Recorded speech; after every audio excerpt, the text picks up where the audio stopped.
Peace. Welcome to the culture here on the Black Star Network. I'm your host, Farajii. Thank you so much for tuning in. Folks, we got a lot to talk about. Of course, today we're going to talk about a new revelation coming from the grandson of the shooter of Ralph Yarl. We'll be talking about Clinton Ludwig, who is the grandson of Andrew Lester, and how he admits that his grandfather is a racist. We'll talk about the implications on that. Also, we're going to have a very special guest, Dr. Robert Brown, who's going to talk to us about Black male adultification, how he wrote a book from Joker to Kane. We'll have that discussion. And later we'll talk about the downfall of Jonathan Majors and how fast everything has happened over the career of this Black phenom here. We'll have that conversation and a whole lot more. Stay with us. It's the culture here on the Black Star Network. Woo!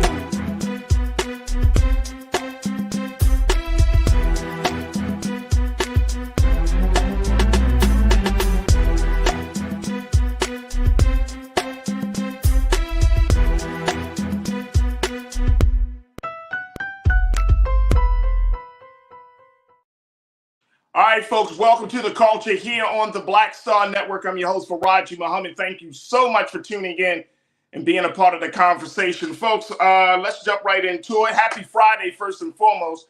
But let's talk about what's going on with this case of Ralph Yarl. The case continues to unfold in new development. And the latest development is an interview that was done by his grandson, by the grandson of the shooter, grandson of Andrew Lester. And we're going to be talking about Clinton Ludwig, who did an interview on CNN where he discussed what happened, how he expressed his empathy and to the Yarl family and to little brother Ralph, and how he admitted, folks, that his grandfather has quote unquote racist tendencies. Wow. We're going to talk a little bit about this. I'm going to be joined in a few moments by Culture Crew member Corinna Denise to give her take on the situation. And of course, I want to hear from you, Culture Crew. I want to let you make sure you post your comments in the on our YouTube chat, on our Facebook chat, and let's have a conversation about this. If you think that this is going to have any implication on how the prosecutors may move forward on this case, does this have any implication on how the defense attorneys may move forward? We want to hear from you. Make sure you post your comments and we'll get to them very quickly. All right, let me share with you what Mr. Ludwig had shared about his grandfather and his quote unquote racist tendencies. Take a look at this, folks. This is during an interview that he had on CNN's Don Lemon, and Lester's grandson, Clint Ludwig, he called the shooting a quote-unquote horrible tragedy that should never have happened, which prompted Don Lemon to ask Ludwig why he's speaking out against his own relative. According to him, he said, "It's the right thing to do. In this country, it happens over and over again where people get away with killing unarmed, innocent Black people. And I would have had the same energy for any other case like I've had over and over again in this country. I believe he holds racist tendencies and beliefs." He said in response to Lemon's asking him, does he believe his grandfather, Andrew Lester, is a racist? He said, quote, "He's just a stock American Christian male. It's an older, that's just how they are. It's the conspiracies and weird, random racist things they say, and it doesn't make sense, but they are just scared." They're just scared. Okay, let's see how this situation plays out. Let me bring in Culture Crew member Corinna Denise, who is an educator. She's also a college admissions advisor. And I want to get her take on this as we talk about this whole thing and how it may play a big part in the case against Andrew Lester. Corinna, good afternoon. Happy Friday. How are you feeling? Peace, Farajii. Happy Friday. Feeling peace, okay. Peace. Let's talk about Andrew Lester. More importantly, his grandson, Clint Ludwig, making this, just dropping this bombshell. Now, this is a case that the prosecutor said they will see if race played a motive in the shooting of little brother Ralph Yarl, but it still hasn't been made clear if they're going to move forward in prosecuting it as a hate crime. Now, with this coming out, And I know you're not a lawyer, Corinna, but do you think that this is going to help or hurt the case against Andrew Lester? I feel like that's a big if question, Yeah, right? yeah. How much impact will it have? I mean, it might have. I'm so ambivalent about it. I feel like maybe it'll be taken into consideration, but I honestly don't think it'll have a very big impact. But I hope I'm wrong about that, and maybe we'll be surprised. But we've seen over and over again in these types of cases that it just doesn't go in our favor as quickly as Mr. Lester was charged. He was released on bond. It didn't seem like his bond was very high, for him to be able to get out so quickly. I remember reading somewhere that I think he had fled the area initially after he was taken into the police station or whatnot. So there's always something, some little odds and ends there. So I hope it has an impact. I mean, it says a lot. And I think his grandson speaks to that younger generation who are up and coming, and they're just not as tolerable of all these other things, and they're kind of pushing back on it. But yeah, I strongly doubt that if Ralph Yarl was a white male, 16-year-old, that he would have even held out his gun. There may have been like communication or exchange there, but that didn't happen. But yeah, Farajii, I mean, I hope it would play a part, but I don't think it's going to be significant. But I do hope I'm wrong. I hope you're wrong too. Let's talk to the crew. Let's get their take on this as we talk about this latest development in the case against Andrew Lester, and as we continue to talk about what happened to little brother Ralph Yarl. Janelle, thank you so much for checking in and kicking us off this afternoon. You say, quote, an 84-year-old white man in Missouri would definitely have been brought up racist. The fact of the matter is there's a lot of work folks still have to do today. Acknowledging it is most of the battle. Yeah, the question becomes whether he acknowledged it himself or whether somebody else acknowledged it. And I'm right there with you, Janelle, that it's huge if a white person who has grown up around racism and has embraced that as a child and maybe as a younger adult, and then over time has decided, you know what, this is not who I am. I do know this doesn't, fit into my values. Therefore, I'm not going to continue to perpetuate these beliefs.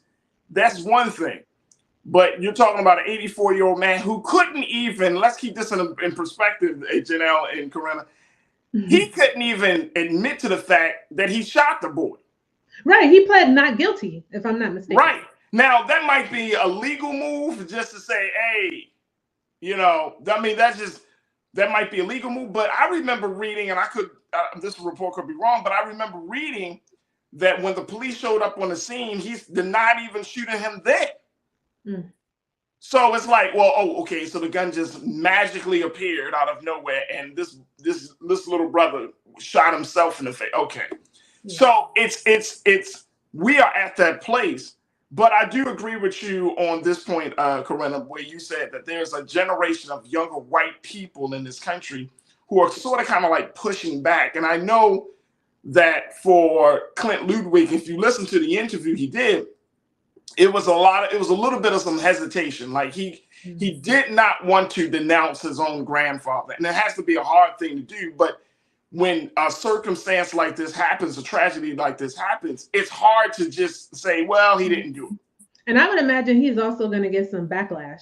So I would think from the family or from the family, friends, like, why would you do this to your grandfather? So it takes someone, who has some integrity to stand in it when it's right, even if you're standing alone.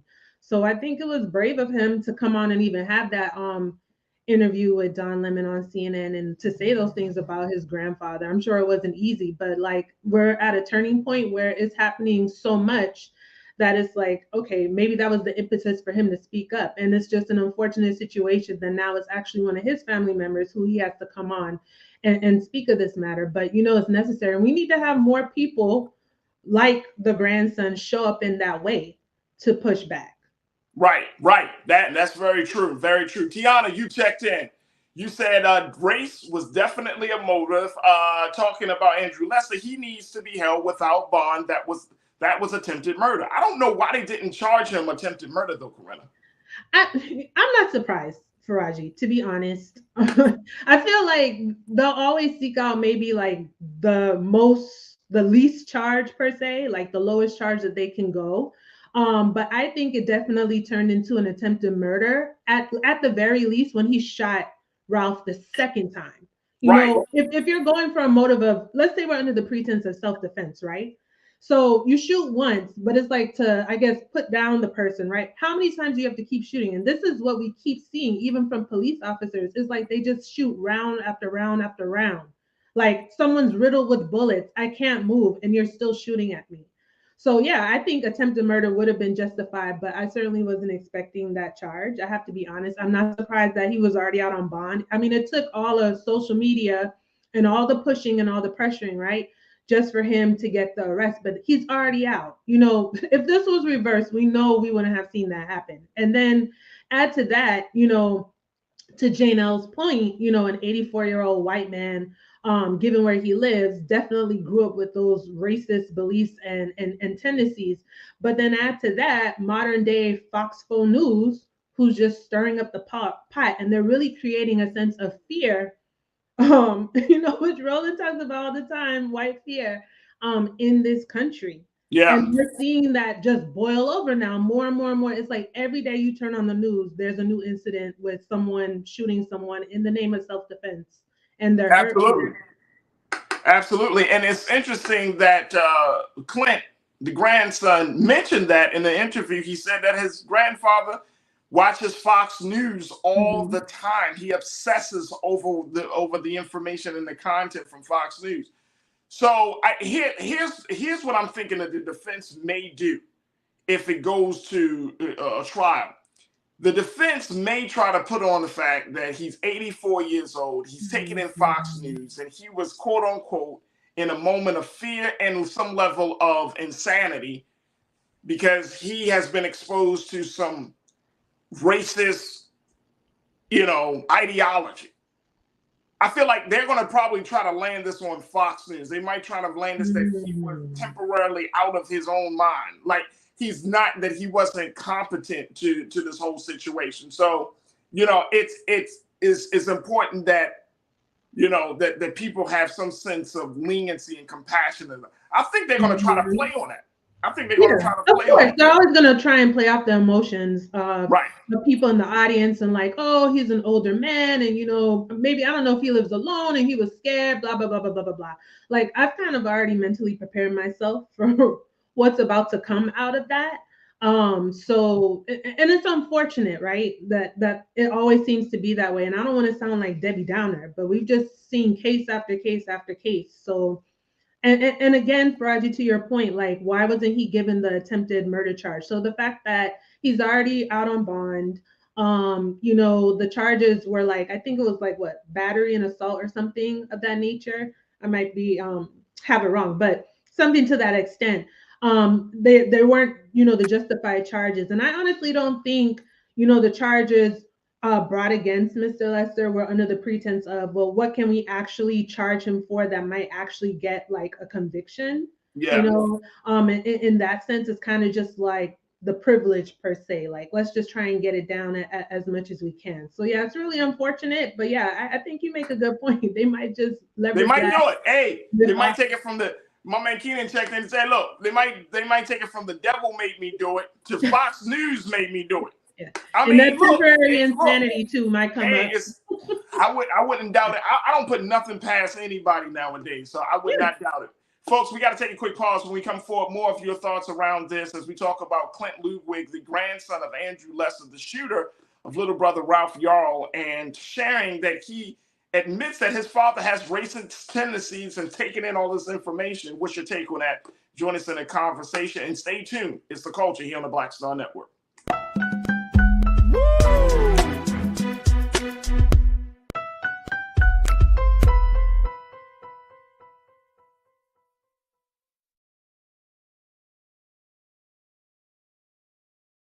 Black Star Network is here.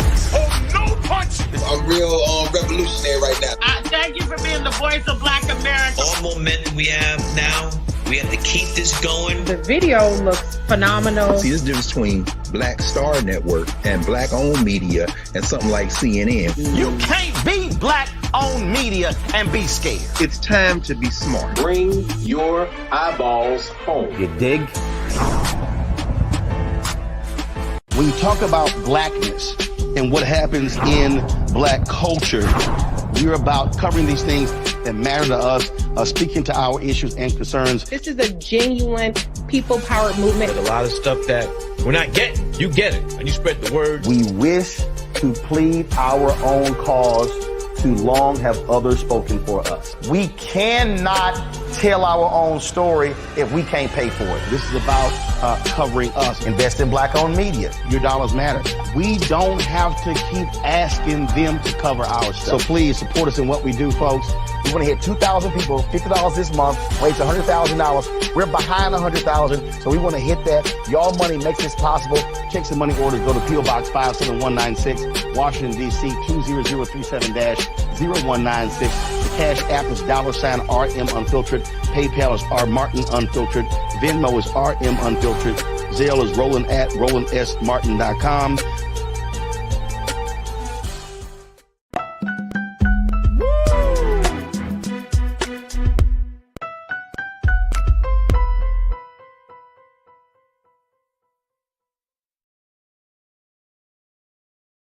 All right, folks, welcome back to the show. We've been talking about the latest development in the case of Andrew Lester, the 84-year-old white man who shot 16-year-old little brother Ralph Yarl for simply knocking on his door. It was a mistake of brother Ralph going to the wrong door to pick up his sibling, and it led to a tragedy. And thank God it wasn't a fatal tragedy, but it was a tragedy where 16-year-old Ralph Yarl was shot in the head and the arm by the 84-year-old. Now, here's the situation. His grandson came out and did an interview on CNN and basically admitted that his grandfather has what he calls racist tendencies and beliefs. Take a look. This is the grandson, obviously, on the one side, and then Andrew Lester on the other. But he admitted that he has been consumed, that he does have this very, very tainted, narrow view of the world, and essentially that he's a racist. But the question becomes, how much of this will be a part of the prosecution against Mr. Lester? Will this hold up? Will this interview help or harm the case against Andrew Lester? We will have to see. Now, I've been joined by my Culture Crew member, Corinna Denise, who is an educator and advisor, college advisor. And folks, of course, I want to hear from you as you're posting your thoughts on YouTube and Facebook as we have this conversation. All right, let me see something here. I want to share something that Brother Roland put in his book, because Corinna, you talked about it, his book, his latest bestseller, White Fear.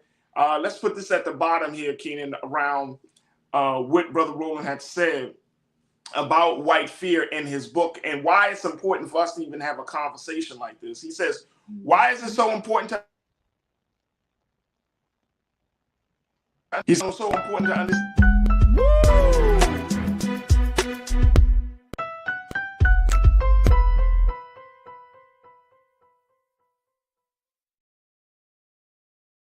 Don't you think it's time to get wealthy?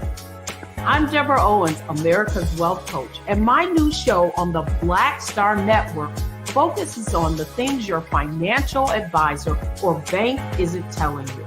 So watch Get Wealthy on the Black Star Network.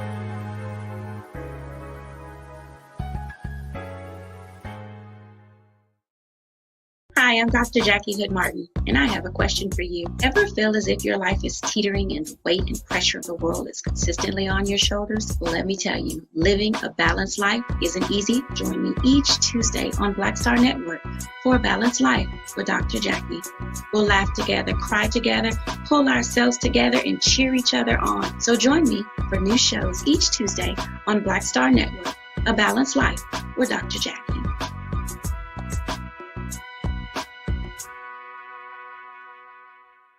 Pull up a chair, take your seat. The Black Tape with me, Dr. Greg Carr, here on the Black Star Network. Every week, we'll take a deeper dive into the world we're living in. Join the conversation only on the Black Star Network.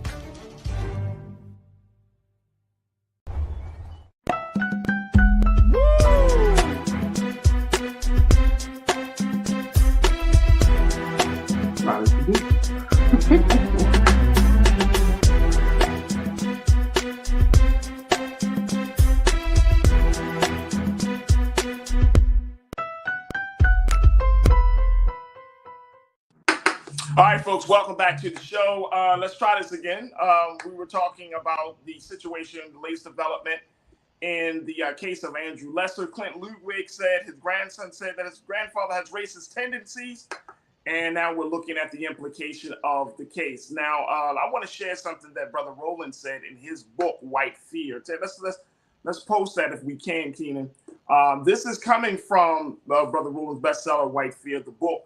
Make sure y'all pick it up if you haven't had a chance. But he said, why is it so important to understand white fear without proper understanding of the of this level of insanity, the pulsating insanity, and the history behind it? Folks, there is a pulsating insanity in this country. He said, we will continue to be blindsided every time white fear inevitably rears its head. This is from our founder, Brother Roland Martin, in his book. So we're looking at a situation, folks, where it comes up, but if we don't address it, it's going to always be a problem. Let me bring back Corinna very quickly. Corinna, what's your take on that? I mean, is that a great synopsis of what we're looking at this point? Yeah, absolutely. Absolutely. We need to understand it so that we can identify it, because it continues to rear its ugly head.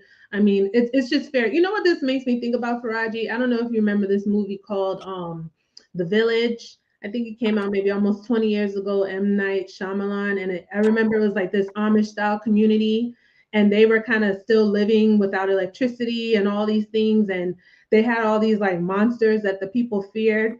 And like a young man gets sick in the community and his girlfriend is going to find the medicine. And at the end of the movie, you find out that they're living this way. It's by choice, but the people, the community, they're controlling them by fear. They had no idea that there was like hope on the other side. Like, you don't have to live without electricity. Like, you know, it's all good. But they were controlling them with fear.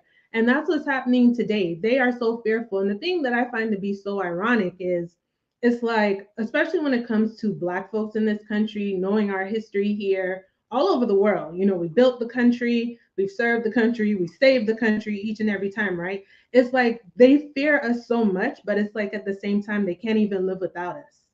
It's the most, I feel like things would just fall apart if we really did like a great migration back to Africa or somewhere else per se, right? But they fear us so much. So this 84-year-old man that I think they're going to paint and make him look like he's vulnerable and he was scared and, you know, he lives alone and he just needed to protect himself. You know, we're going to see that. I definitely think that's going to play out in the courtroom, how they're going to describe him to justify this murder. Yeah. I'm sorry, not murder. Thankfully, Ralph Yarl is alive. I got you. Yeah. You know what I mean? But yeah, I think Roland summed it up excellently. Like, that is the justification of white fear. And it's like, this is how they move, because it's like, he sees this young man on his porch and it's like, he didn't see a human being or even much less a kid. You know, there wasn't even an exchange of words to say like, who is it? I think you have the wrong address or the wrong house. He literally just shot him and then you shoot him again. So, you know, but they're going to definitely paint a pretty picture. I'm sure his defense attorneys, like I said, I just don't see it going in our favor because he's already out on bail. The charges aren't what I think they should be, what many of us think they should be. And I don't think the charges rendered were under the pretense of this is what we could actually get a conviction of. I think it's just a matter of privilege here to be. I agree. Young Sikh, you checked in, bro. You said to me, the rarity is not that someone has a granddad that is racist. It's that a grandson has this level of honesty, perspective, and can separate his identity to that of a patriarch enough to speak to it. I'm glad. I agree with you there, Young Sikh, that at the end of the day, this young man decided, you know what, I'm going to say something at the to go against. And look, let me just say, look, folks, we are living in that time. Remember, I've had conversations with y'all about, if you got certain type of individuals in your families that are a pariah to the community, that we all going to have to find that inner strength to be like, you know what? I got to do something. I got to speak out. I can't just continue to protect you and preserve you and to try to hold you back from any consequences. At this point, you are a problem. And I think that's the place that we need to go. This country is never going to get better. Our cities, our communities, us as a people, as human beings, we're never going to get better if we allow madness to continue, or if we don't shun those individuals, even though they may be close to us, their family members and all of that stuff. But if you know that they are a real problem, then you got to call a spade a spade. Exactly. You got to call a spade a spade. And I think that's the problem with that's part of the growth and maturity that we are lacking right now in the culture, that we're not saying enough and speaking out. And you mentioned this earlier, Corinne, as we close out. You mentioned that there needs to be more young white people. And I believe there are a lot of young white people in this country who are saying, you know what? I'm not with the racism. I'm not with this talk. When you saw in the summer of 2020, with all of those demonstrations and marches, those weren't just black folks out in the street. Those were young white people in the street. That's right. So that's the situation. Pauline, real quick, you said, I don't care how old this man is. Look how old Bill Cosby is. Facts. If he was that scared, why did he even answer the door? I'm just saying. Oh, she said, answer the door. BS. Facts. Absolutely. So we're going to have to see, Corinna, how this whole situation plays out. And more importantly, does this interview, this kind of like personal insight from a grandson, how much will it weigh on the prosecution's case, and how much will it weigh on the defense? And to Pauline's point, he wasn't scared because he already had that gun in his hand. That's why he already got the gun in his hand. He already got the gun in his hand. All right, folks, look, we got to take a quick pause. When we come forward, let's talk about this a little bit from a different angle.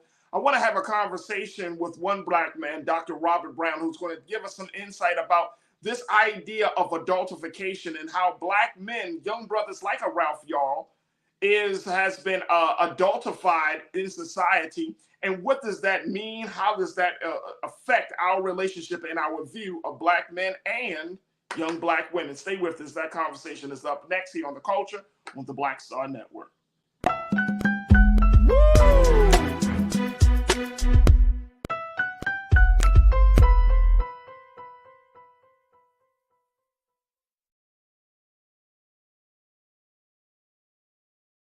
Hatred on the streets, a horrific scene, a white nationalist rally that descended into deadly violence. White people are losing their damn minds. As an angry pro-Trump mob storms the U.S. Capitol, we're about to see the rise of what I call white minority resistance.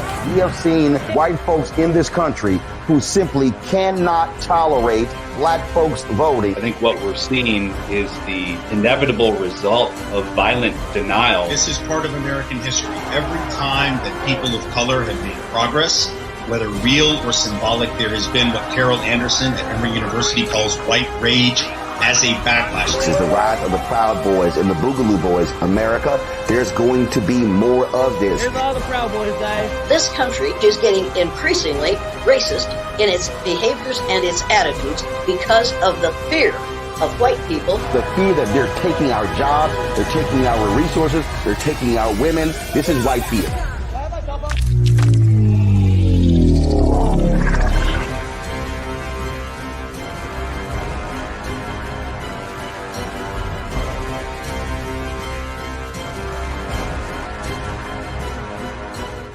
Black Star Network is here. Oh, no punch! I'm real revolutionary right now.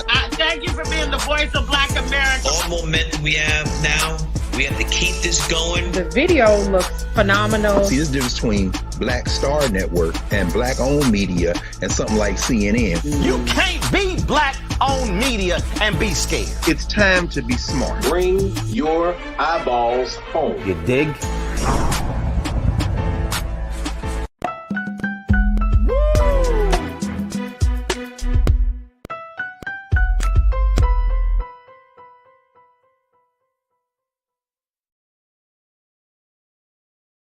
All right, folks, welcome back to the show. Welcome to the culture here on the Black Star Network. I'm your host, Farajii Muhammad. As we talk about the story of little brother Ralph Yarl, we want to continue to have a robust conversation looking at all the dynamics that played into that great tragedy. And so my next guest can give us some more insight, as he has been doing the great work of Black male achievement, working with young people, the next generation.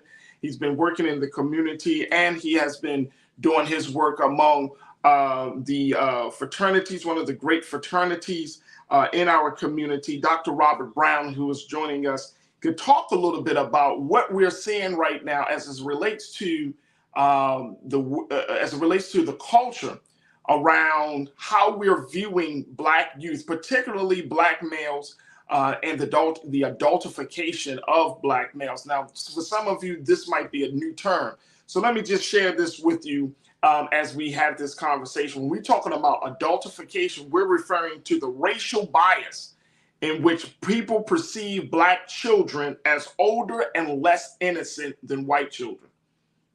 Y'all ready for that? Take a look at this. This is coming out of ABC News. This is showing us, based on the latest set of research that is shown as we talk about Ralph Yarl, has shown that people often perceive young Black males as bigger and more physically threatening than young white males of the same size. Studies also found that Black children are more likely to be seen as adult-like, less in need of protection, and perceived as angry when they're not. This can have devastating consequences, leading to discrimination and even violence against Black children.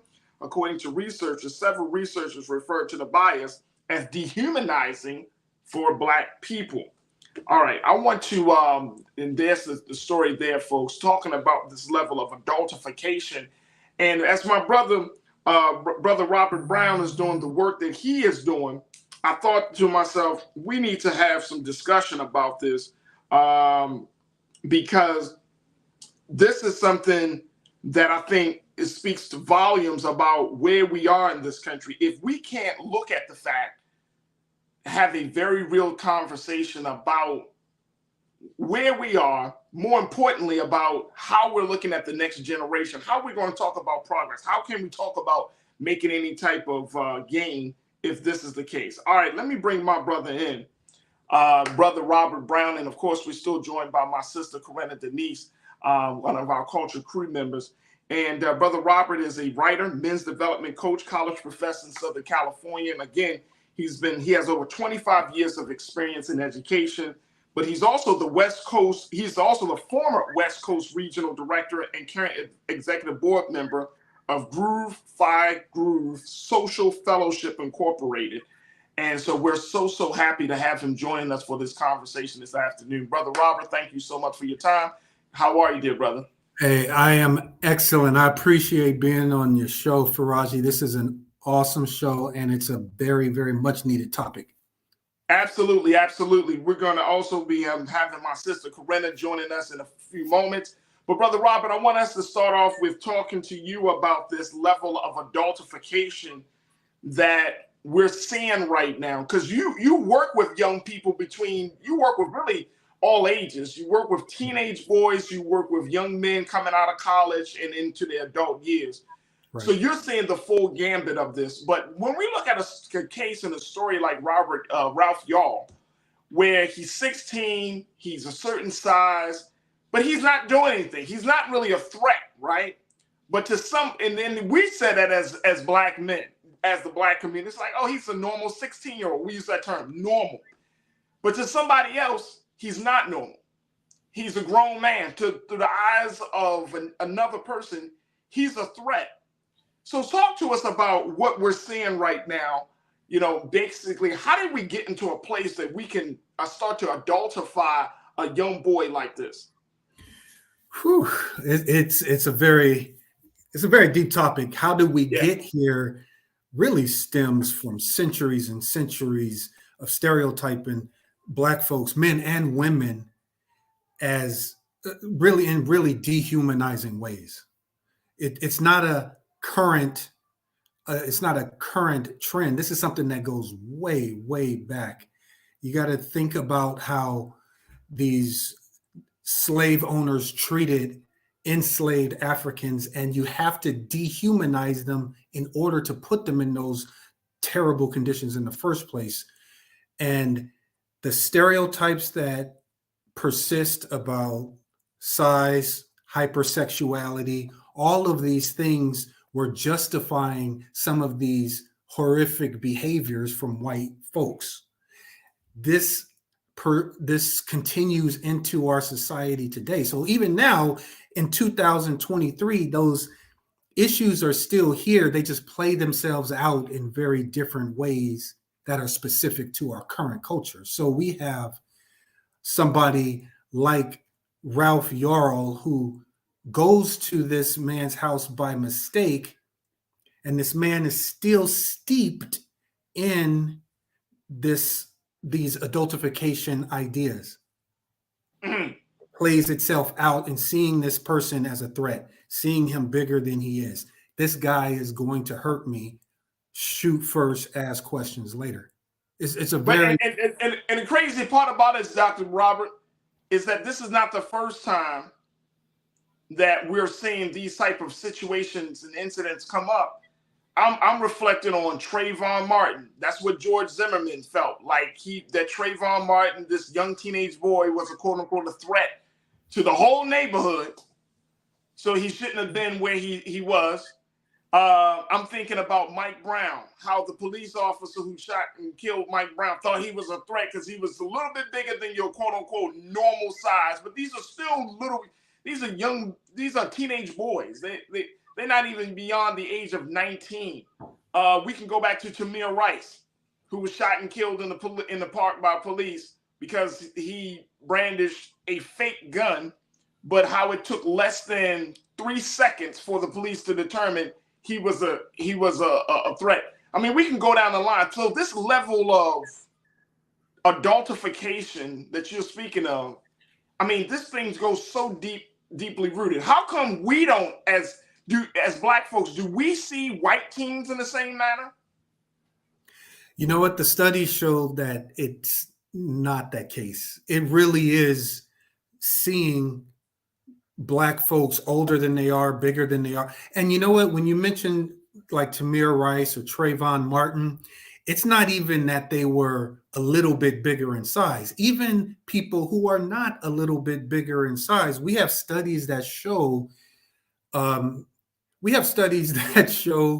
that officers, lay folks, people who are white college women, there was a study done with white college women perceiving Black males as older than they are by about 4.5 years, not even of different height or different weight. Just because of the color of their skin, they are automatically, on average, perceiving these folks as 4.5 years older than they really are. So it has nothing to do with size. It has nothing to do with weight. It really is that perception. It really is that internalized bias of, and I want to say it is not only Black boys. We have to take care of our Black girls as well, because great point. Adultification happens so much with our Black girls. We are hypersexualizing our Black girls. We are looking at them as older and more mature than they really are, and we are taking away their innocence far too often. Let me just throw this out there before we take our next pause, Doc. Keenan, let's jump down to quote 3, because I think what Dr. Brown is saying is absolutely true. Here's a study, folks, from UCLA study. It says it found that Black children were considered significantly less innocent than children in every age group starting at age 10, folks. Take a listen, crew. I want y'all to listen to me. Age 10. As a result, Black children are 18 times more likely than white children to be criminally sentenced as adults rather than children. Now, this is according to a study in the Personality and Social Psychology Journal. It also states that Black children are also much more likely to be suspended from school and receive harsher punishment for the same infractions than white children, according to research published by the American Psychological Association, under the assumptions backed by adultification. Black youth are also more likely to face police violence if accused of a crime, according to the UCLA study as well. So, to your point, Dr. Brown, this is a very, very real problem, to the point where our Black boys and our Black girls are seen as adults. The part that got to me, and then we want to take a quick pause. Black children are 18 times more likely than white children to be criminally sentenced as adults rather than children. That's a lot. That's a lot. And so we're looking at a culture that we have to uproot. But look at how, like you said, this is years upon years of like conditioning and racism and bias that has been ingrained in us. And then you got to deal with, once we raise our children, I have a boy, I have a son and a daughter. So now I have to raise my children in a certain way so that way they won't be seen as a threat, quote unquote. But even if we raise our children to be submissive, to follow orders, to not create any disturbance or problems once they go into white spaces, it does not matter, Doc. Because guess what? In the mind of a white person who has been conditioned to think this way, they already as a threat as soon as they walk into the room, before they even open up their mouths, and before people can see the brilliance and excellence and the beauty of these children. It's absolutely insane. I got to take a quick pause. When we come forward, more with Dr. Robert Dalen Brown. I want to hear from you, crew. What's your thoughts on this? They're talking about Black male adultification. And, of course, we got my sister, Corinna Denise. Stay with us. It's The Culture here on the Black Star Network.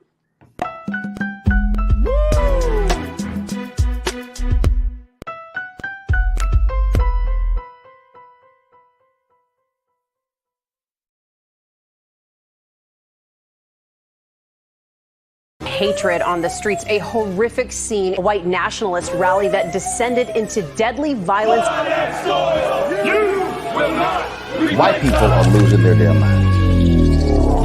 As an angry pro-Trump mob storms the U.S. Capitol, We're about to see the rise of what I call white minority resistance. We have seen white folks in this country who simply cannot tolerate Black folks voting. I think what we're seeing is the inevitable result of violent denial. This is part of American history. Every time that people of color have made progress, whether real or symbolic, there has been what Carol Anderson at Emory University calls white rage as a backlash. This is the rise of the Proud Boys and the Boogaloo Boys. America, there's going to be more of this. Here's all the Proud Boys, guys. This country is getting increasingly racist in its behaviors and its attitudes because of the fear of white people. The fear that they're taking our jobs, they're taking our resources, they're taking our women. This is white fear.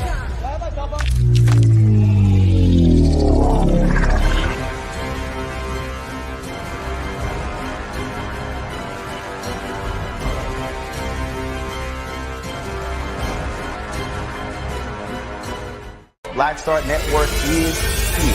Oh, no punch! I'm real revolutionary right now. Thank you for being the voice of Black America. All momentum we have now, we have to keep this going. The video looks phenomenal. See, there's a difference between Black Star Network and Black-owned media and something like CNN. You can't be Black-owned media and be scared. It's time to be smart. Bring your eyeballs home. You dig?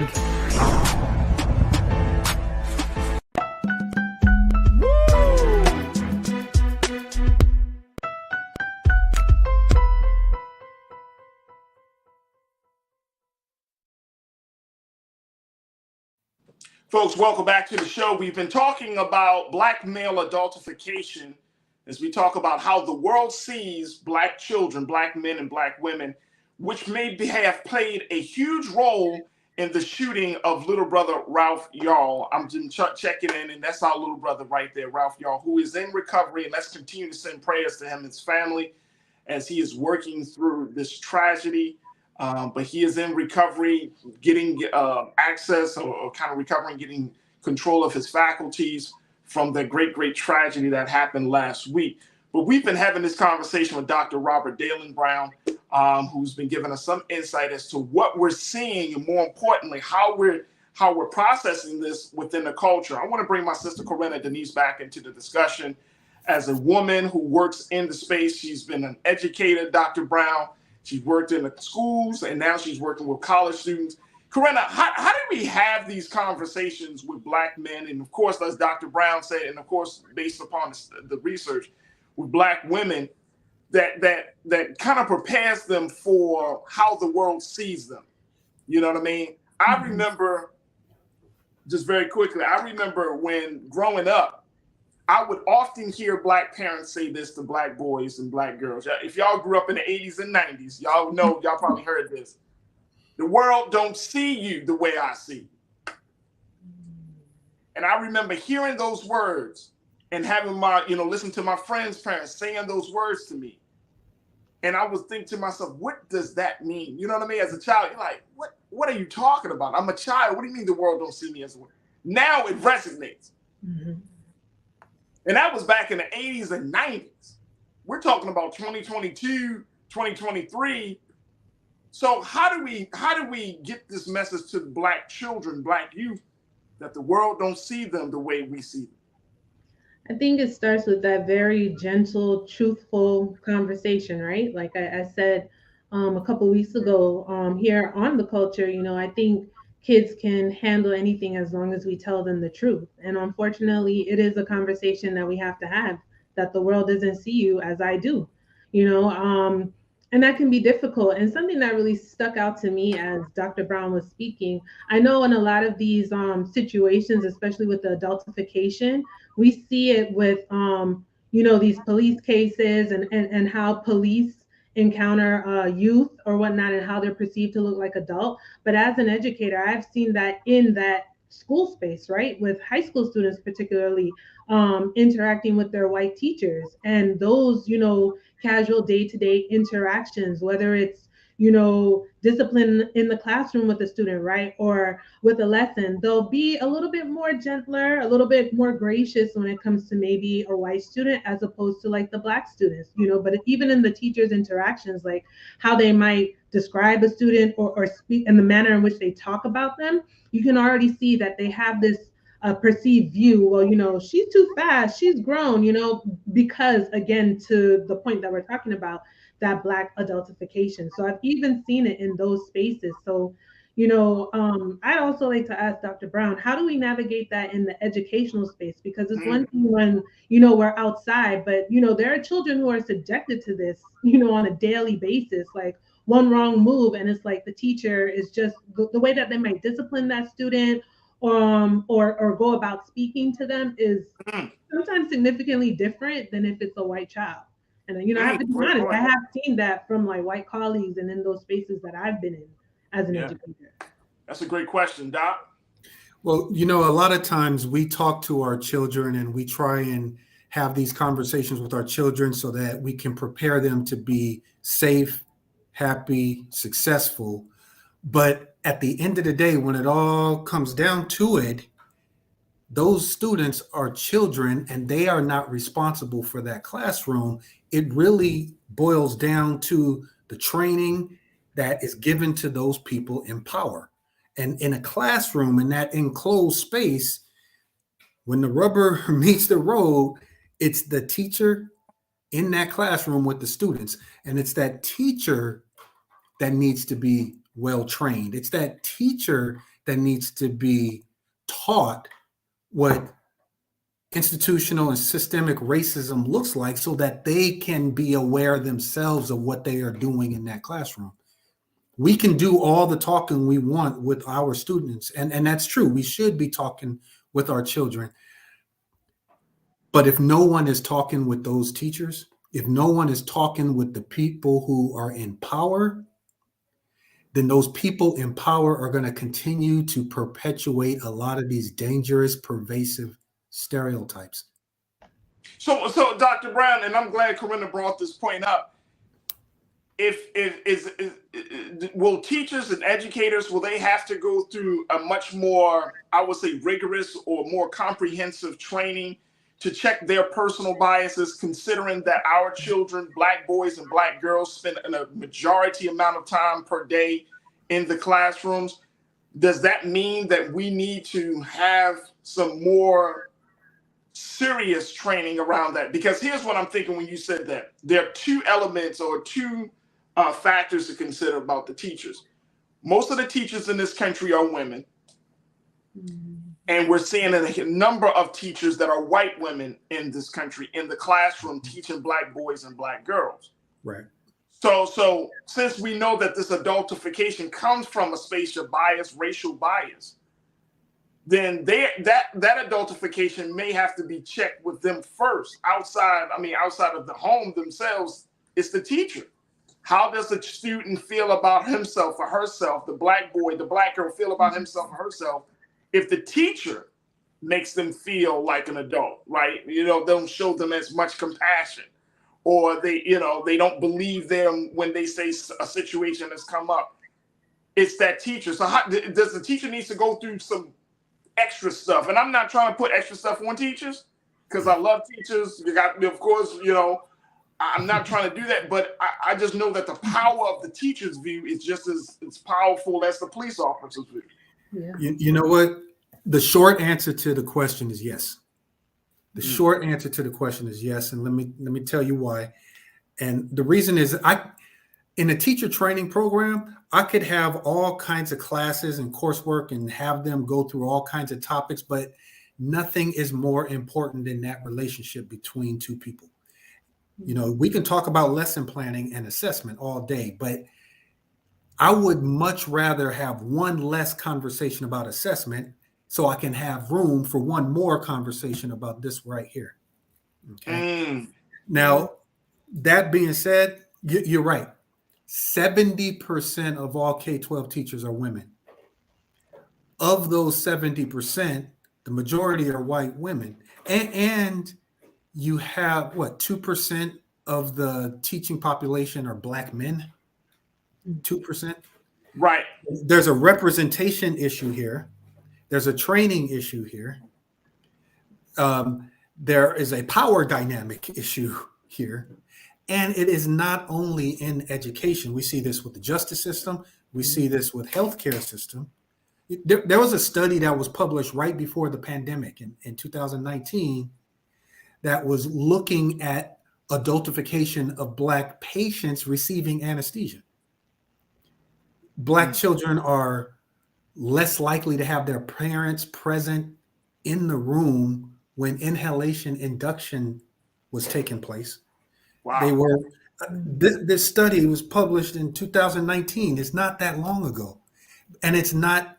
We're talking in medical field where we are hoping that people are treated well with care.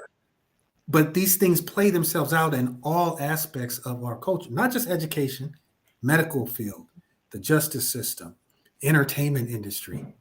We see Absolutely. We see it all over the place. It's very, very pervasive. Absolutely. Look, I got to take a quick pause.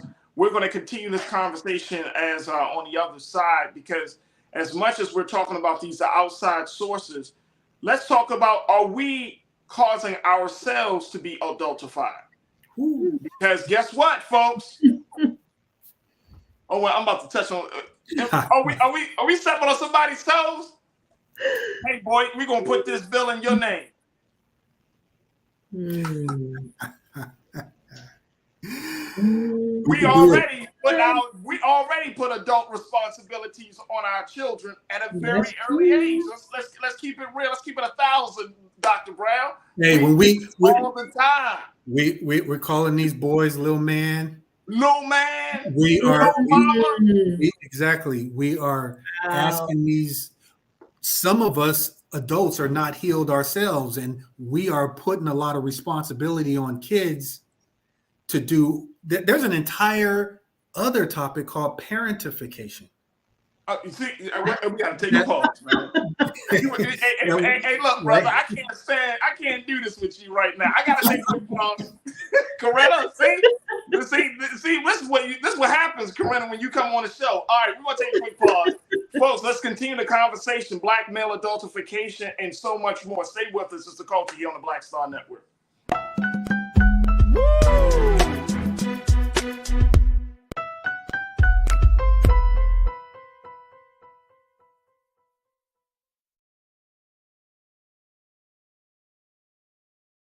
Folks, Black Star Network is here.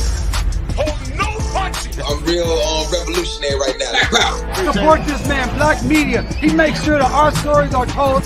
Thank you for being the voice of Black America, Roland. Stay black. I love y'all. All momentum we have now, we have to keep this going. The video looks phenomenal. See, this difference between Black Star Network and Black-owned media and something like CNN. You can't be Black-owned media and be scared. It's time to be smart. Bring your eyeballs home. You dig? Pull up a chair, take your seat.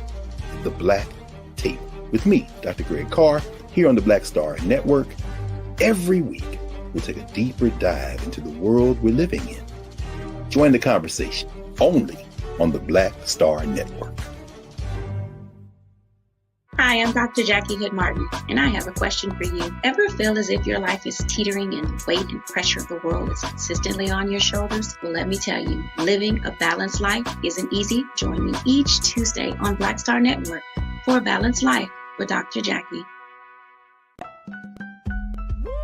We're all impacted by the culture, whether we know it or not. From politics to music and entertainment, it's a huge part of our lives, and we're going to talk about it every day right here on The Culture with me, Farajii Muhammad, only on the Black Star Network.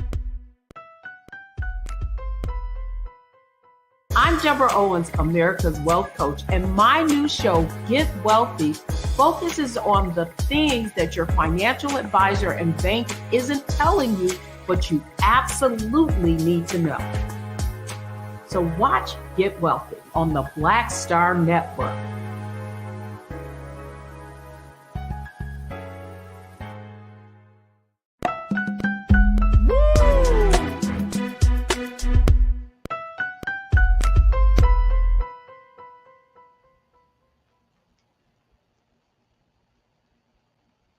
All right, folks, welcome back to the show. We have been having a very, very good conversation talking about black male adultification.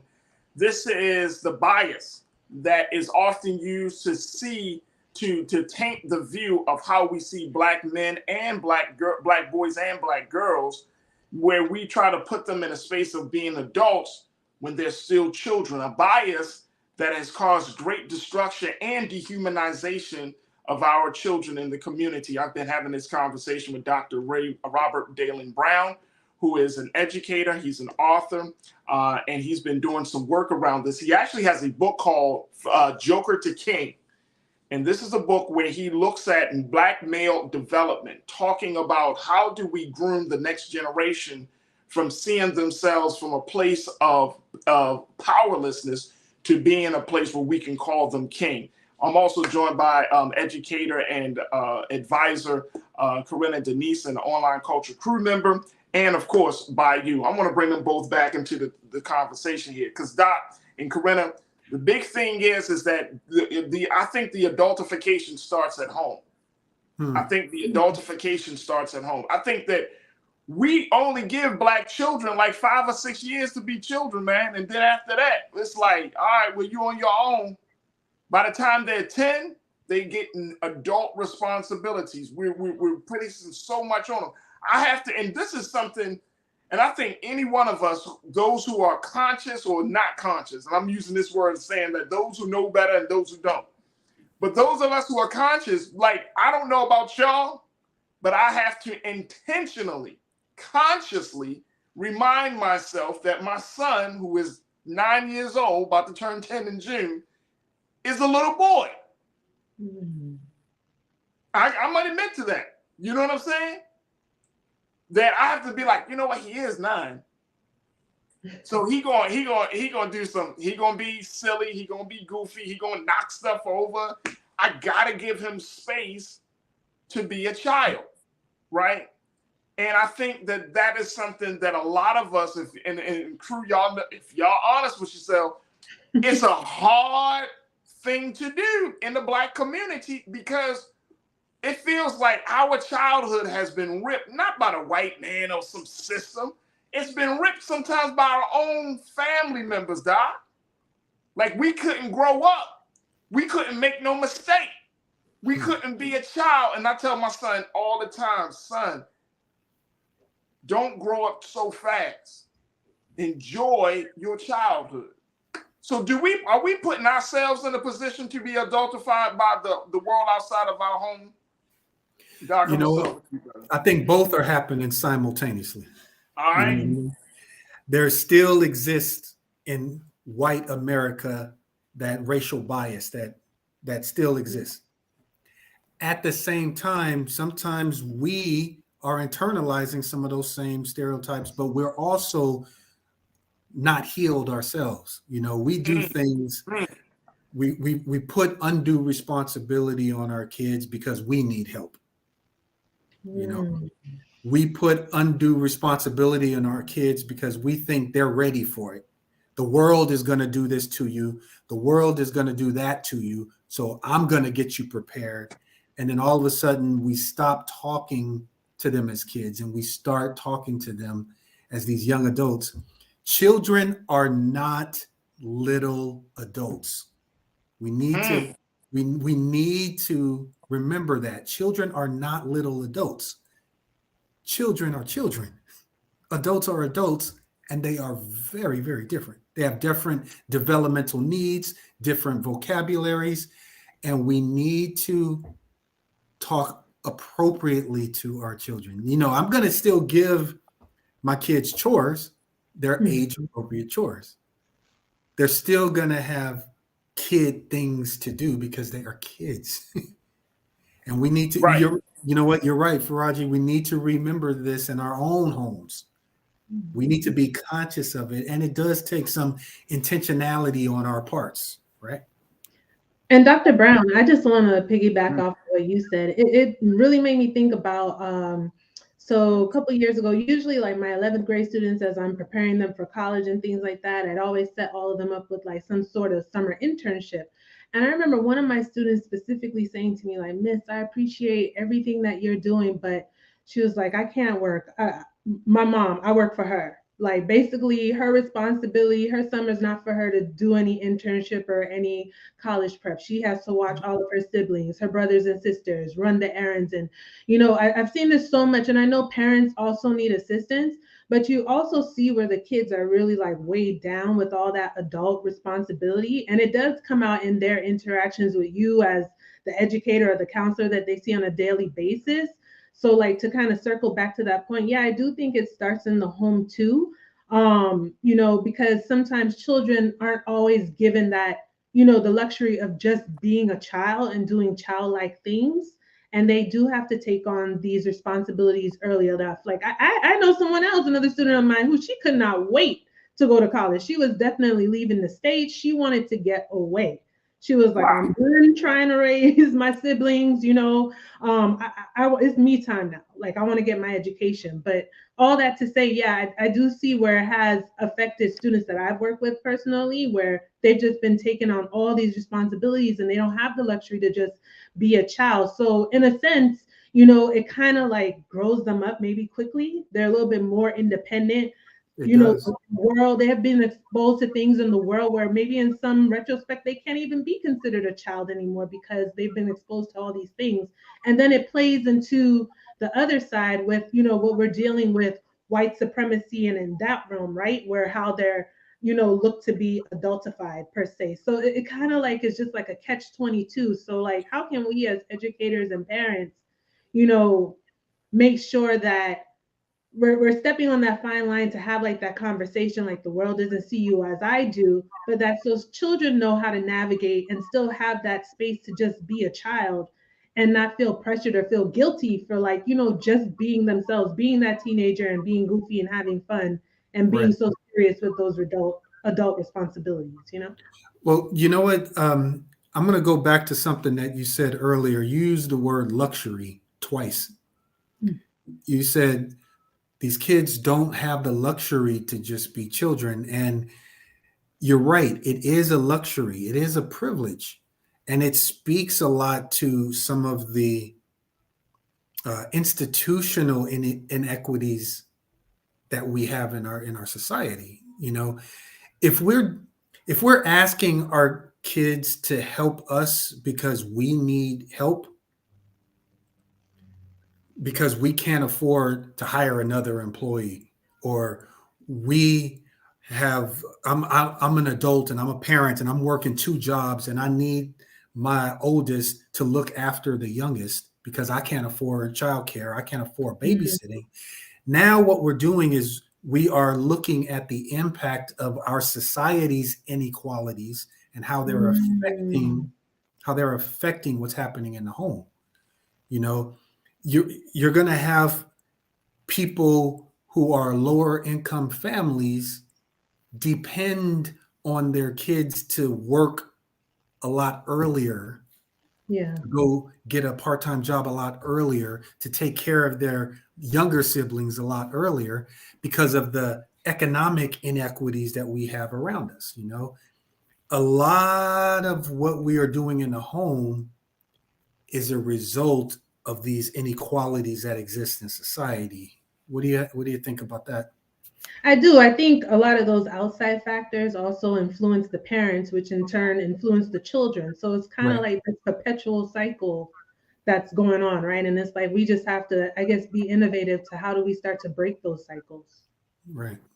Absolutely, Doc. We got a couple of moments left, and I'm just enjoying the conversation. And Corinna, you're bringing us some excellent points as we have this discussion, because I feel like, at least from us acknowledging that these things are happening, especially within our homes and within the community, then that maybe that it will spark somebody to say, you know what, let me try things a little bit better, a little bit different, because we have all been subjected to this, right? To this level of conditioning. And if we're talking about producing children of high quality, producing human beings of great caliber, then we have to, you know, and I know it's hard to be a parent, but we have to go back to within our own selves to see, okay, they say that old saying, the fruit doesn't fall far from the tree. Well, what's rooting us as the tree? What's keeping us what's keeping us grounded as trees as we bear fruit, i.e. our children?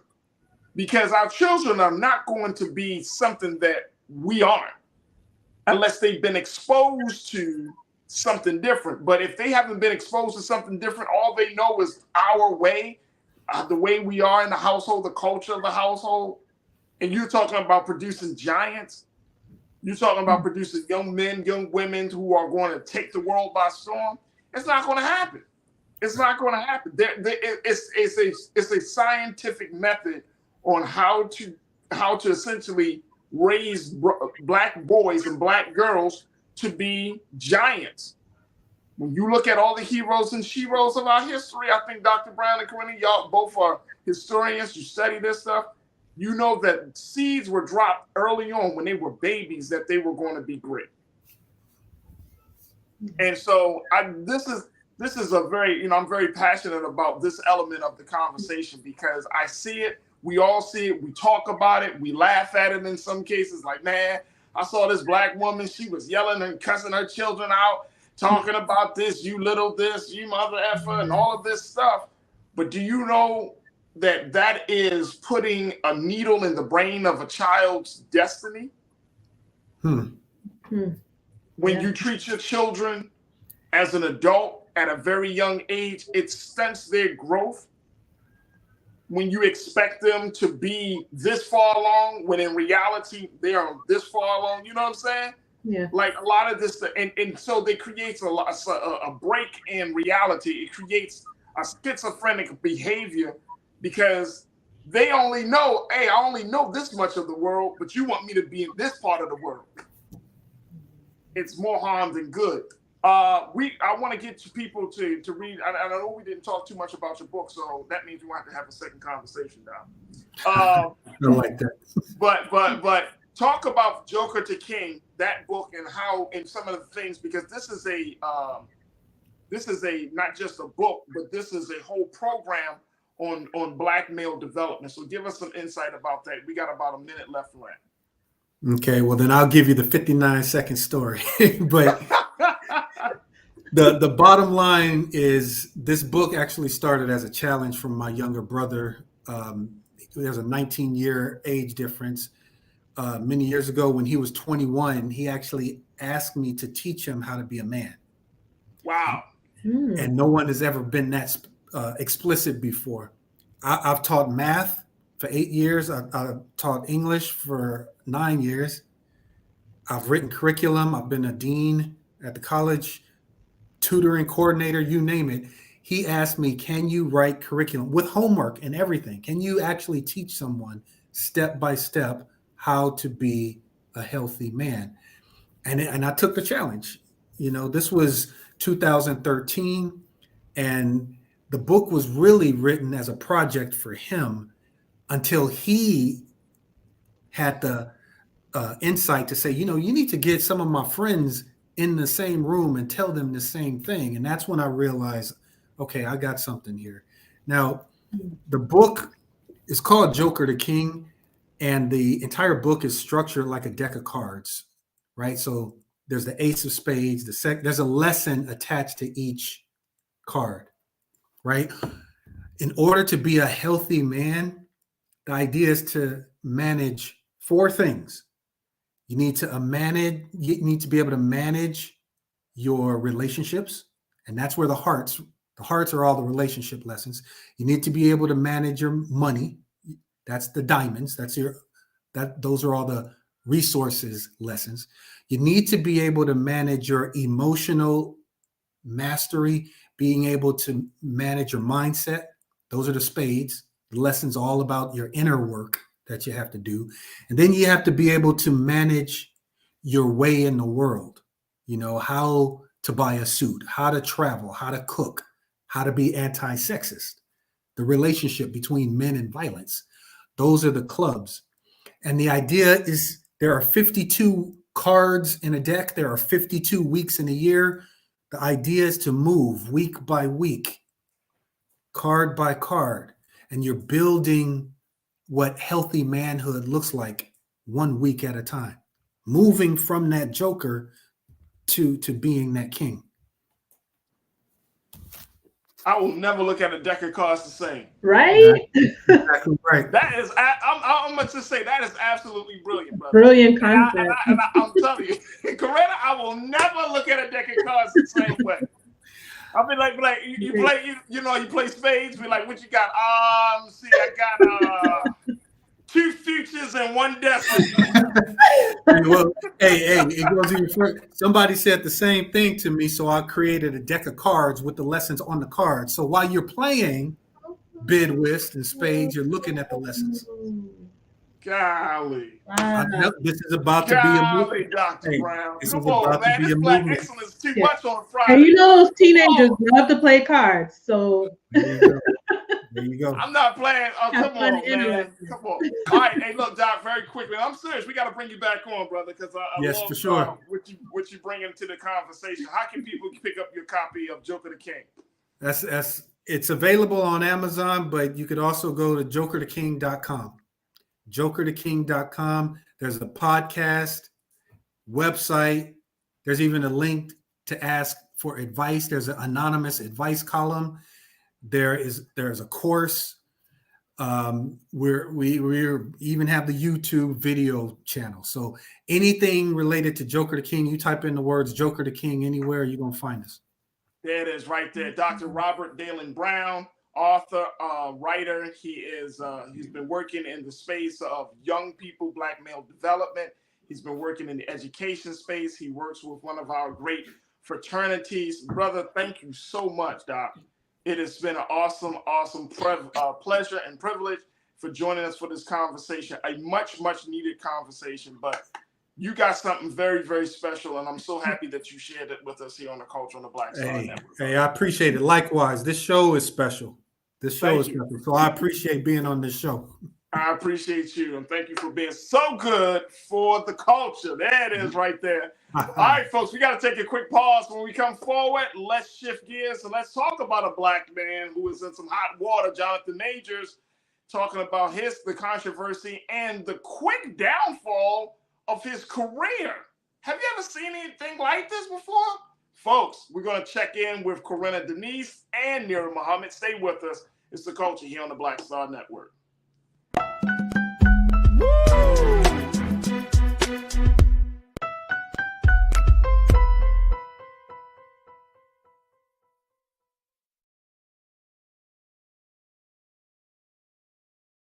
Black Star Network is here. Oh, no punch! I'm real revolutionary right now. Thank you for being the voice of Black America. All momentum we have now, we have to keep this going. The video looks phenomenal. See, this difference between Black Star Network and black-owned media and something like CNN. You can't be black-owned media and be scared. It's time to be smart. Bring your eyeballs home. You dig? When you talk about blackness and what happens in black culture, we're about covering these things that matter to us, speaking to our issues and concerns. This is a genuine people-powered movement. There's a lot of stuff that we're not getting. You get it, and you spread the word. We wish to plead our own cause. Too long have others spoken for us. We cannot tell our own story if we can't pay for it. This is about covering us. Invest in black-owned media. Your dollars matter. We don't have to keep asking them to cover our stuff. So please support us in what we do, folks. We want to hit 2,000 people, $50 this month, raise $100,000. We're behind 100,000, so we want to hit that. Y'all money makes this possible. Check some money orders. Go to P.O. Box 57196, Washington, D.C. 20037-0196. The Cash App is $RM Unfiltered. PayPal is R Martin Unfiltered. Venmo is RM Unfiltered. Zelle is Roland at RolandSMartin.com.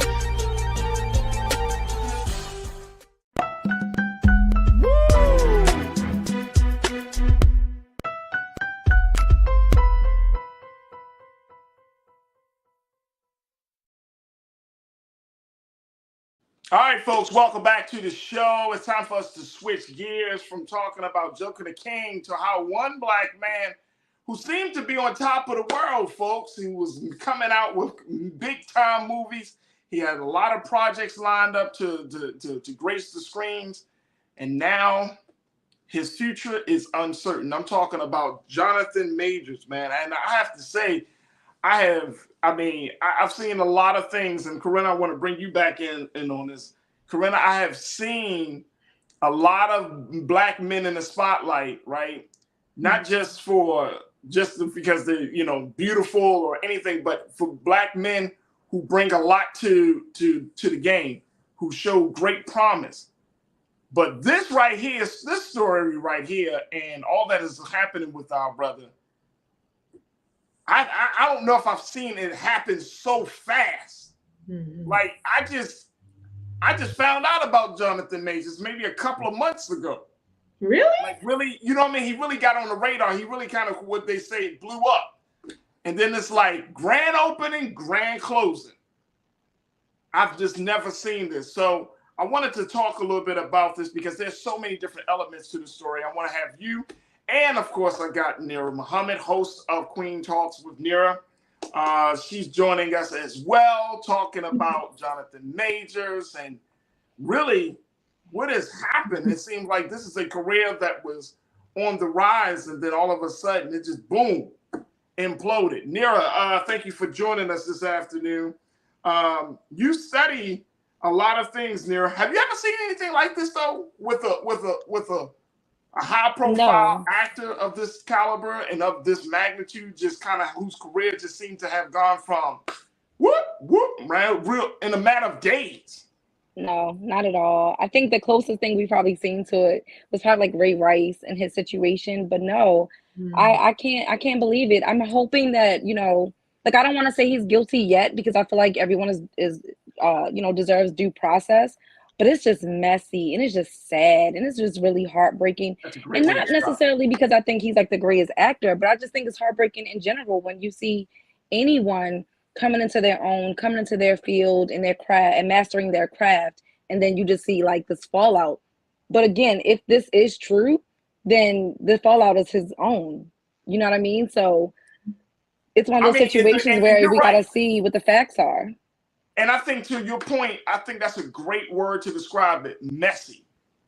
It's just so messy. Like, there are so many like different versions of what happened. First and foremost, folks, this is the hard part about having these conversations in such a public space like this, is trying to make sense of the details, right? Trying to figure out like what really happened, because everybody has read all up about this situation in particular. And Corinna, when you think about, okay, it went from a domestic violence case to a situation where the accuser is saying, no, it didn't happen that way. Then you got text messages, and then the lawyer is saying that the victim, the alleged victim, recanted her statements, and then now it was reported by Variety, a major industry publication. This ain't no small time thing. Variety said, hey, there are a number of other witnesses and folks that have been abused by this man, and they're coming forward. Then you got the situation where his PR, his management, his PR team have all dropped him. Then I just saw Nira and Corinna where he had about 4 or 5 different movies that are lined up to hit theaters. Yeah. They're considering that Marvel is on the line right now. I'm thinking to myself, like, dang. But you know what, Farajii? I want to just add in a couple of things real quickly, because I know like 2023 was supposed to be like a really big year for Jonathan Majors. Like, Creed 3 came out and Ant-Man. But I first came to know Jonathan Majors in Lovecraft Country. Right.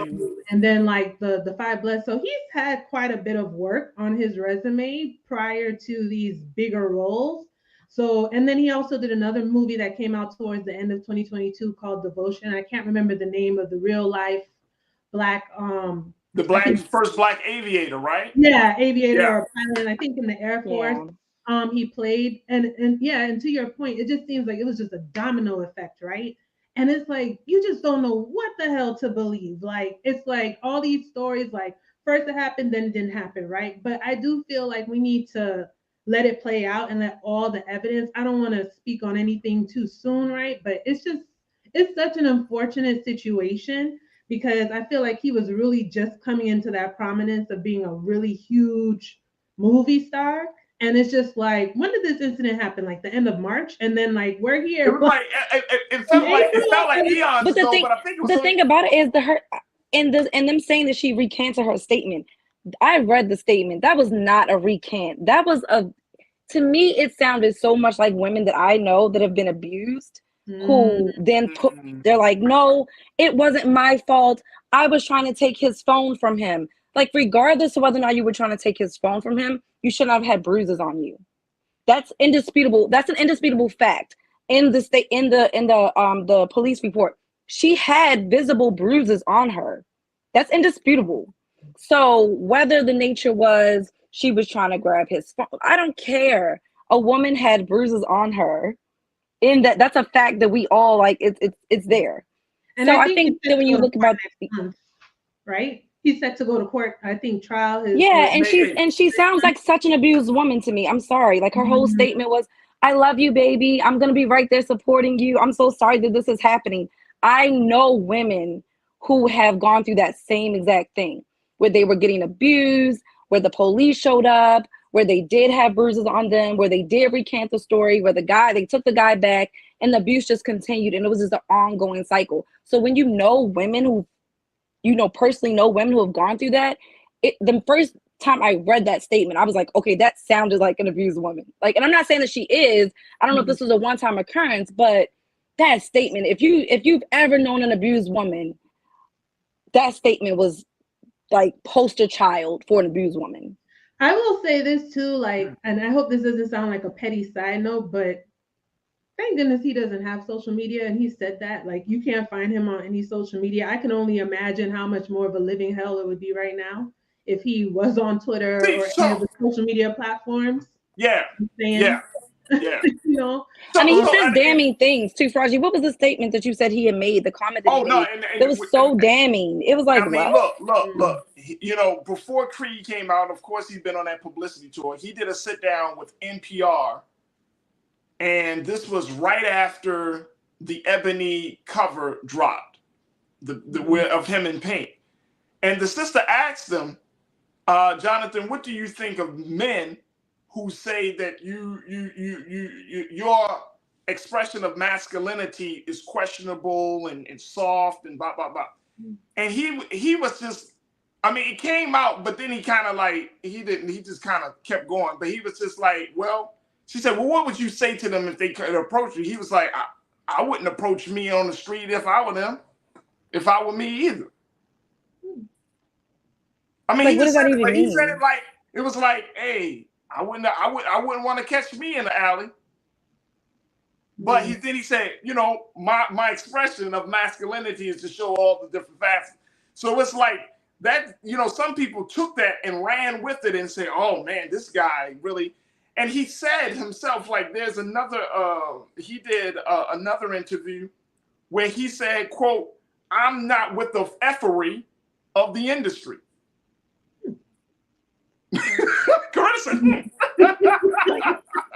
I appreciate that. So like there is an authenticity that's there that he is not going to be one of these black men that is going to bow down. And I don't think we know a lot about the brother. And I'm not saying that in a way of like he's crazy or he's dangerous, but I just don't think we know too much about him. And he said it's been very strategic not to have his private life out there. Like a lot of us didn't know that his girlfriend was white. We probably didn't even know he had a girlfriend, right? But she's his ex-girlfriend at this point. But that's what the lawyer said. The lawyer said this is his ex. But it just goes to show, and he said that he grew up in Texas. He went from, I think he grew up in like a military family, you know what I'm saying? So he's been exposed to some things. That's why the Army called on him to do their ad. But he's been around his mother. His mother drove something, but he had some dark things that have happened in his life, which all of us have had, right? But when you're dealing with a black man who was put in this space, who became, if y'all think about this on a cultural level, he became like this poster child of what black masculinity looked like over these past few weeks. Yeah. Prior to this incident, you associated Jonathan Majors as this newfound black. Uh-oh. We lost Farajii. Hatred on the streets, a horrific scene. A white nationalist rally that descended into deadly violence. White people are losing their damn minds. As an angry pro-Trump mob storms the U.S. Capitol, we're about to see the rise of what I call white minority resistance.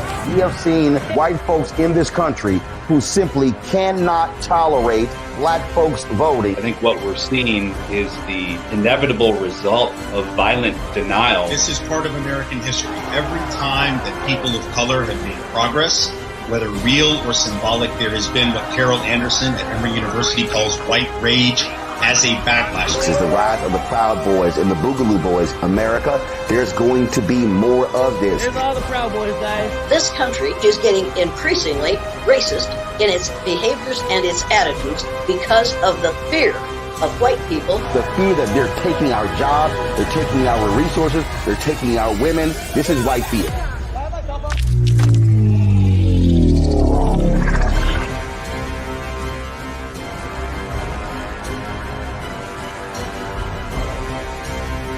We feel the hidden impacts of climate change that land harder in Black, Brown, and Native communities. Not many people talk about it because they clearly don't know our lives. But with President Biden's landmark infrastructure and climate plans, our issues are finally seen. Removing lead pipes means we know our water is safe. Cutting carbon pollution helps our kids breathe easier. 1.5 million new jobs means stable work in communities. The impact we need. Right now. When you talk about blackness and what happens in black culture, we're about covering these things that matter to us, speaking to our issues and concerns. This is a genuine people-powered movement. There's a lot of stuff that we're not getting. You get it, and you spread the word. We wish to plead our own cause. Too long have others spoken for us. We cannot tell our own story if we can't pay for it. This is about covering us. Invest in black-owned media. Your dollars matter. We don't have to keep asking them to cover our stuff. So please support us in what we do, folks. We want to hit 2,000 people, $50 this month, raise $100,000. We're behind 100,000, so we want to hit that. Y'all money makes this possible. Check some money orders. Go to P.O. Box 57196, Washington, D.C. 20037-0196. The Cash App is $RM Unfiltered. PayPal is R Martin Unfiltered. Venmo is RM Unfiltered. Zelle is Roland at RolandSMartin.com.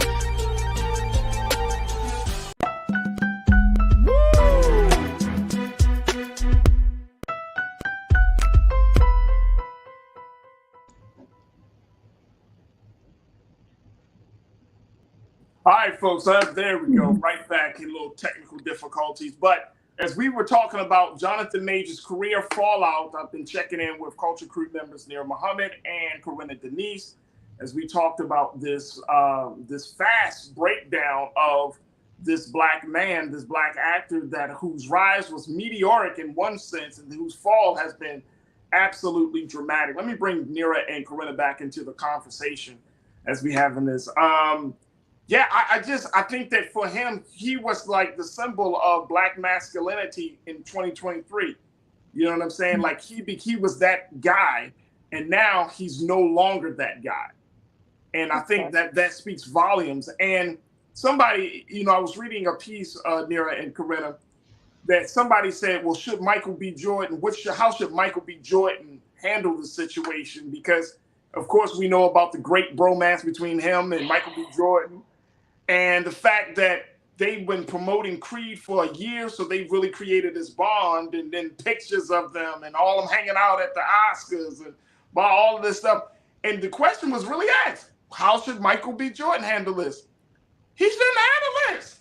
Well, I would imagine they've talked about it. I mean, they've said that they're friends, right? But I'm sure they're discussing that behind the scenes. What is there to handle? This kind of came out after Creed was already released and they did all the promotion. Thankfully. Yeah, and I mean, at the end of the day, I'm pretty sure this was not talked about until it came out. Like, no man is gonna go up to his homeboy and be like, "Hey, bro, I just wanted to let you know, behind closed doors, I got a little anger issue. I like to hit women."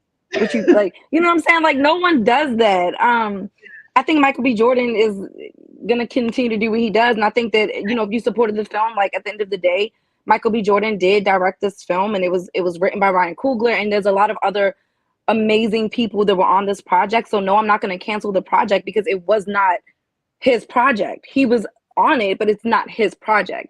And I just think that I'm just really sad about the entire situation. And I just feel like like Corinna said, we do have to wait for all the facts to come out because we still don't know all the facts.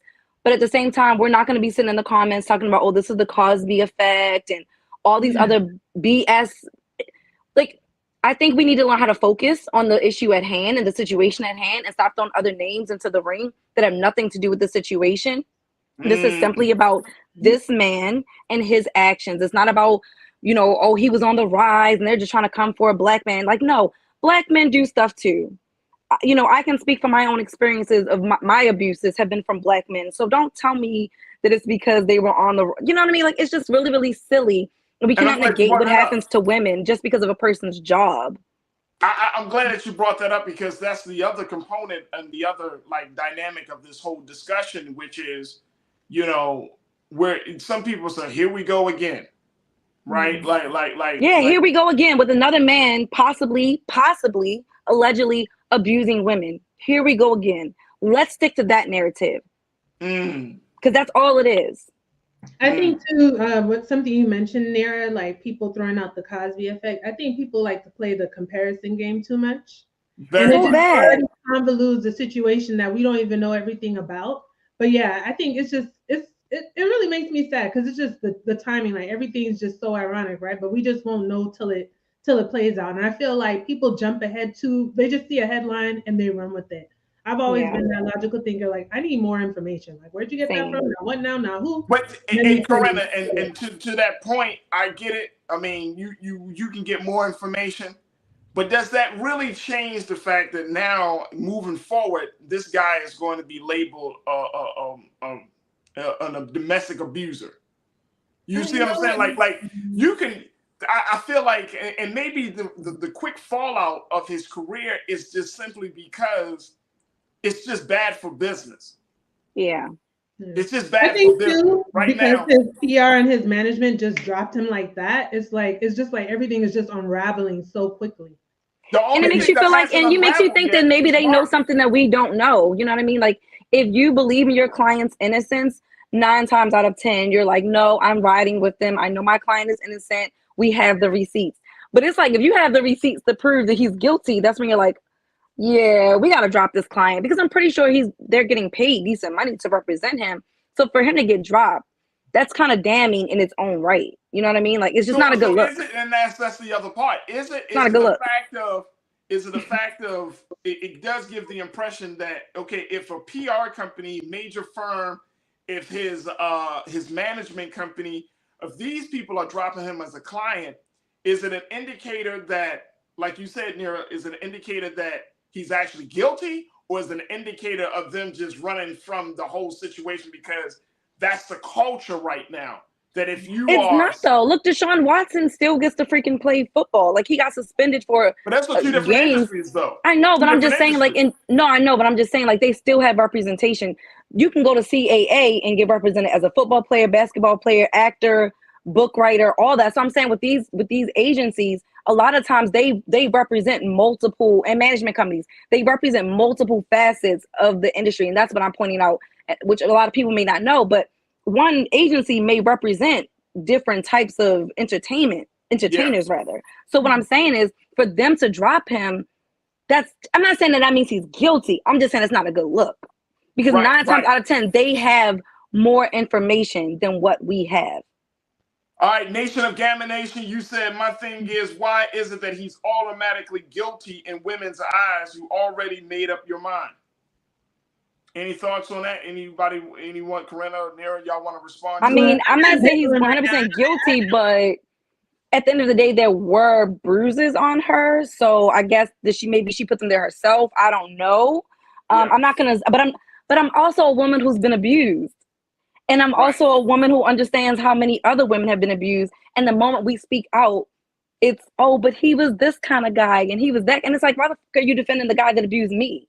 So I'm going to give her the benefit of the doubt. I'm going to give women the benefit of the doubt, because for centuries we've been ignored. For centuries we've been abused. And I'm sick of it. And I'm sick of men getting the fucking pass on the back just because they're a fucking celebrity. Like, you guys can just go ahead with that. Corinna, that's a great point. Corinna, what's your take on that? I mean, I'm ambivalent right now. Like, I don't know if he's guilty or not guilty. Like, I can't just go based on what I see right now. But yeah, I mean, there's a lot of stuff right now that we just don't know. So I'm kind of ambivalent. I don't know. Right now, I'm kind of in the space like, damn, it sucks that it's happening. If he's found not guilty, like he goes to trial May the 8th, even if he's found not guilty, right, in the court of law, in the court of public opinion, how do you think that's going to play out? I think it's going to be tarnished. But you know what? I feel like we still have to kind of bring in the point of, I do know, there are a lot of folks who are like, oh my gosh, it's like the takedown of another Black man.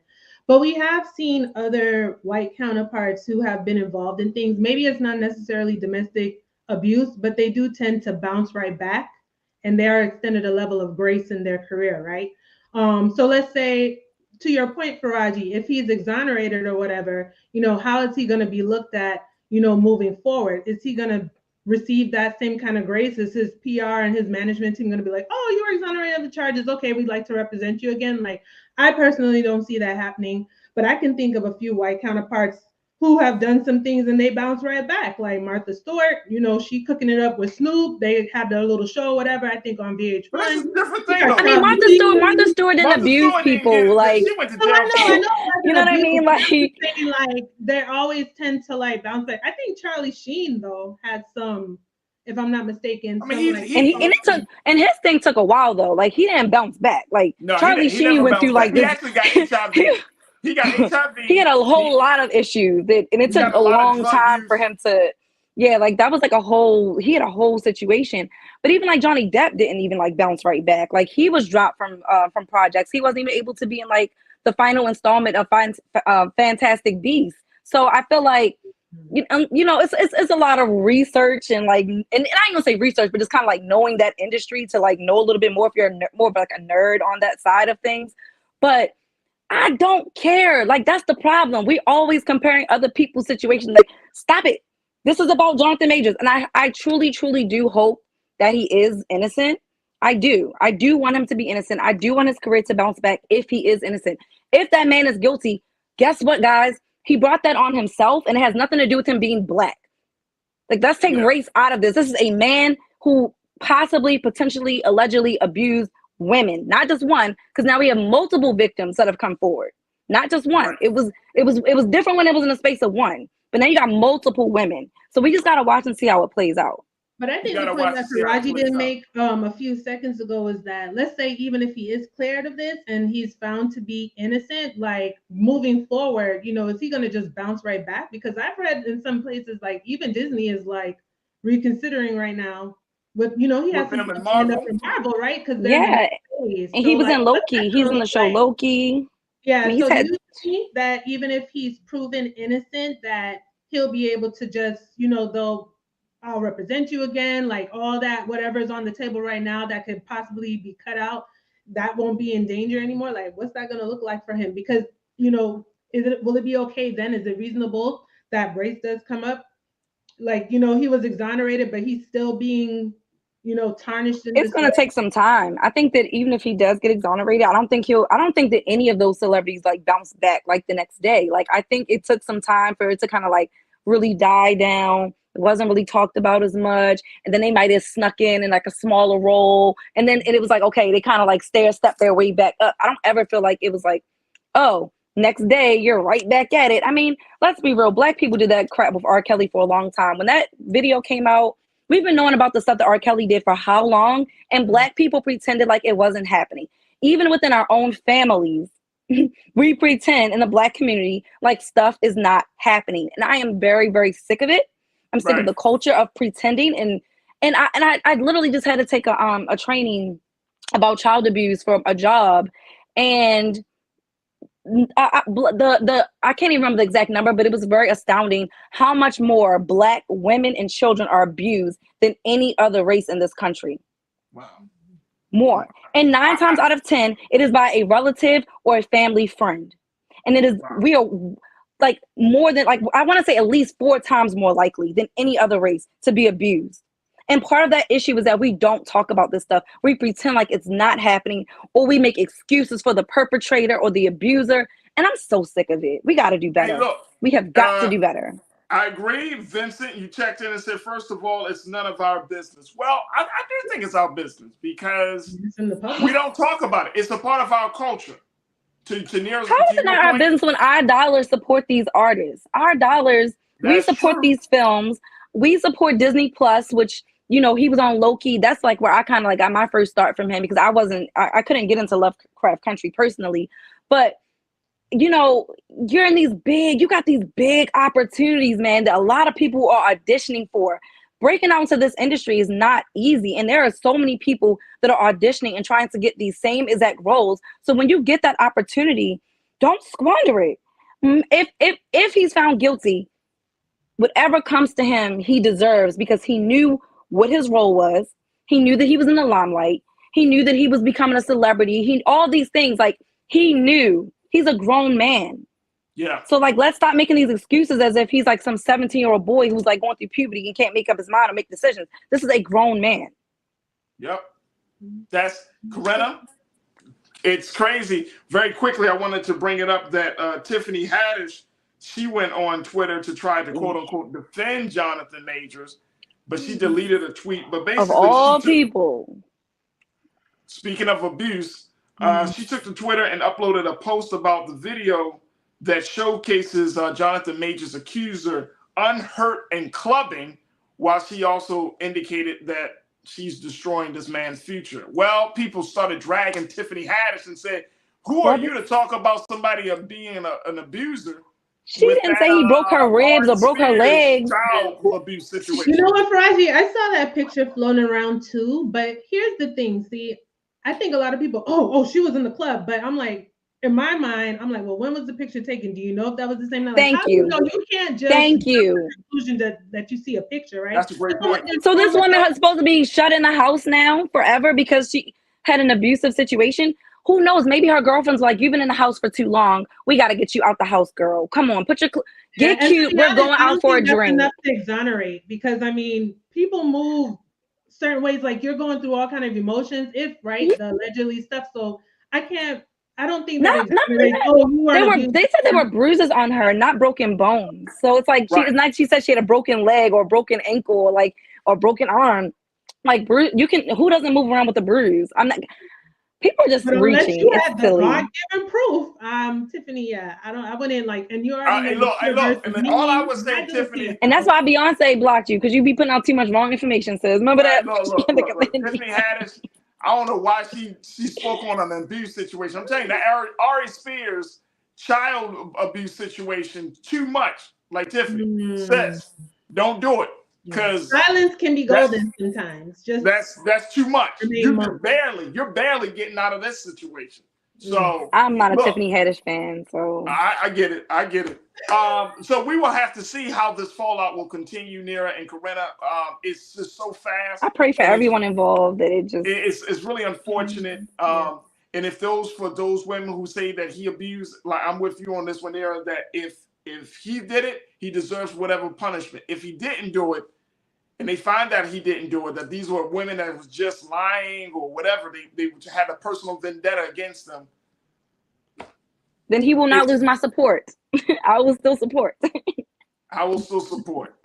All right, Corinna Denise, I appreciate you, educator, college advisor. Thank you so much for checking in with us. Nira Muhammad, host of Queen Talks with Nira, and also an aspiring director of television.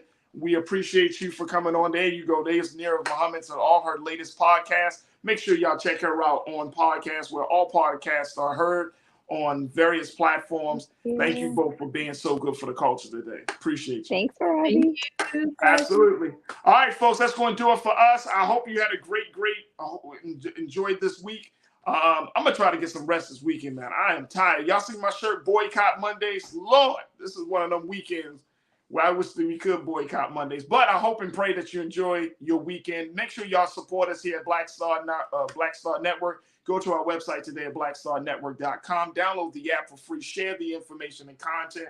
And, of course, we ask for your financial support because it means everything in keeping this platform going. So go to Black Star Network today and show your love. Also, make sure you follow us on all social media platforms at Black Star Network, and follow yours truly, Farajii Muhammad, on the real Farajii on Instagram, and at Farajii on Twitter. And I would love to connect with you. And I got a couple extra spaces on Facebook, so find me there as well. Stay tuned. Up next is Roland Martin Unfiltered.